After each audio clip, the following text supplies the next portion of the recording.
có Kẹt ta đi ở kia tới thì đây khi nằm bị tầm môn khi nằm bị tiết xếp bị làm đỡ chả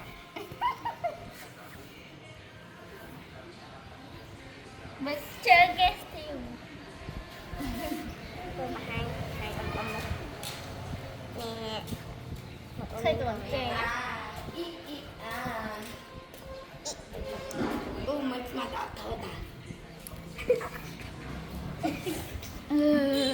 Ủa hai mười chương mười chương sát mày tính mong bên nào bị làm rồi anh khơi tặng sẽ tính xe của anh việc bên nhà